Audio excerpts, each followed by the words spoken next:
Next on the news, we introduce you to Deacon Kaitano, who will be one of 4 new priests in the Diocese of Brooklyn.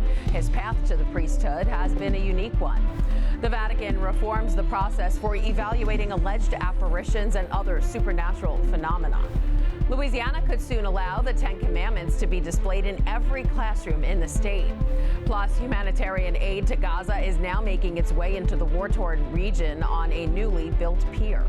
I'm Christine Persichetti. Currents News starts right now.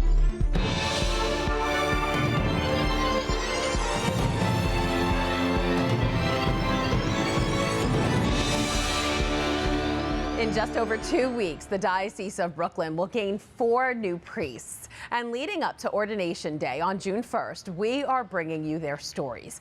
Each of the transitional deacons have followed a unique path to the priesthood.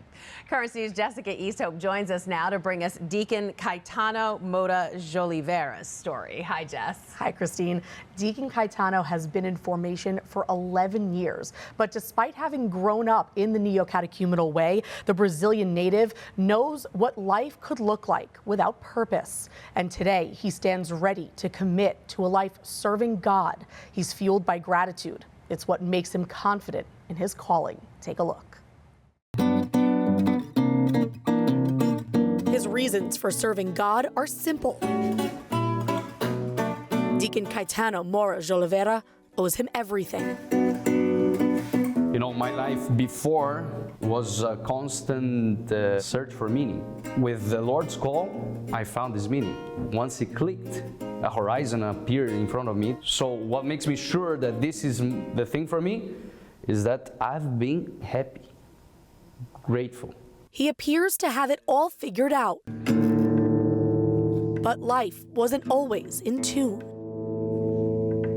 The kind of kid that I was a rocker. There was a shirt that I loved, was a shirt of Metallica that I ripped and that I cut the sleeves. My life consisted rock and roll concerts and mosh pits. That was my liturgy, let's say. A distorted family dynamic, alcohol abuse, and seeking his father's approval, even after realizing it would never come. Inside of a mosh pit, Deacon Kaitano was uninhibited and free to express some of his darkest emotions. Not realizing they were holding him hostage. The mosh pit expresses a jail, an anger inside, but that anger doesn't finish. Growing up, Deacon Kaitano's parents were part of the neo-catechumenal way. His rebellion would take a brief pause on Sundays when they came together in community.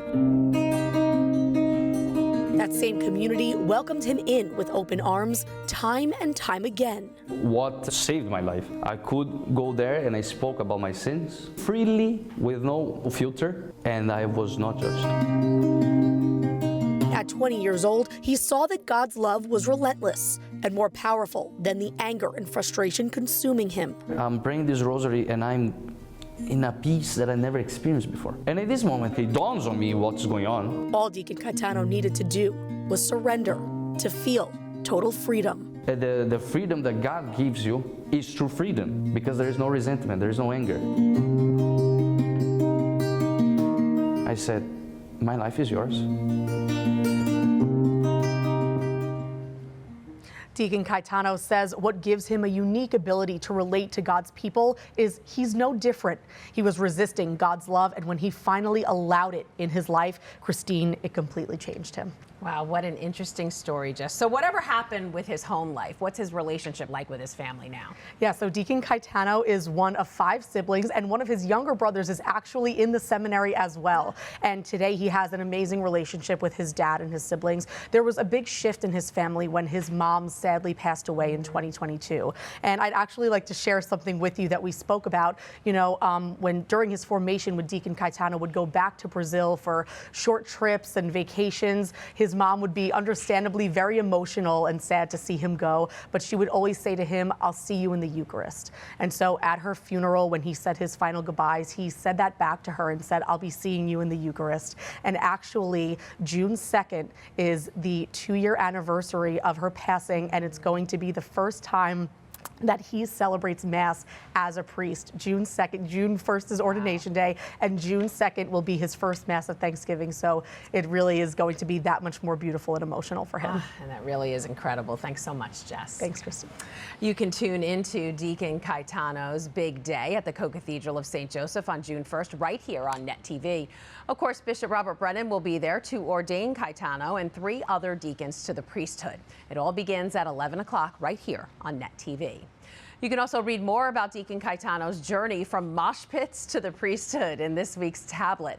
Learn about his favorite rock and roll artists and how he still uses music to connect to the faith. Plus, picking up the tablet means you are supporting Catholic journalism, and you don't have to stop there. You can also join the tablet's membership program. To learn more about it and see the full list of all the prizes you can get for your generous donation, just go to thetablet.org/become-a-member. The Vatican Doctrinal Office has issued new procedures to be followed when there are alleged supernatural events or apparitions in a diocese. The norms replace those of 1978 when Pope Paul VI was in office.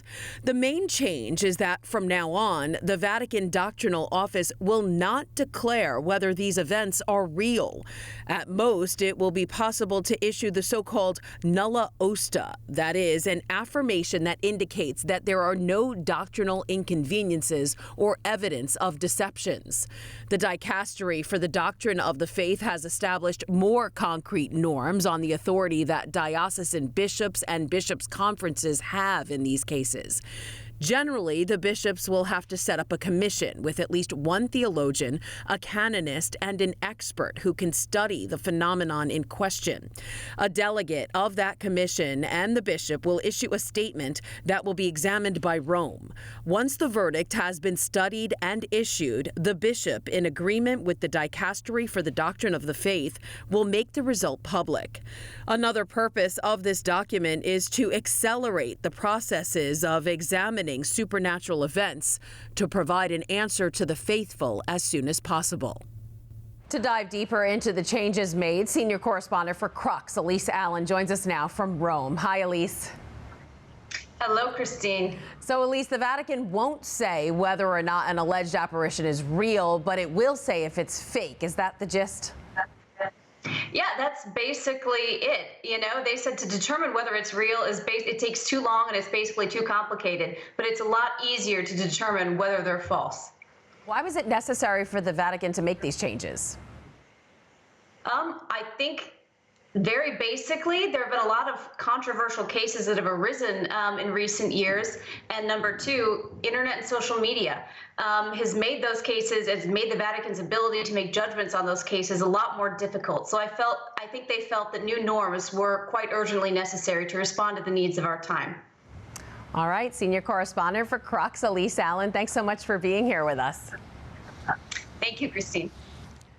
In Louisiana, state senators voted to pass a bill requiring the 10 Commandments be displayed in every classroom in the state. It passed by a vote of 30-8.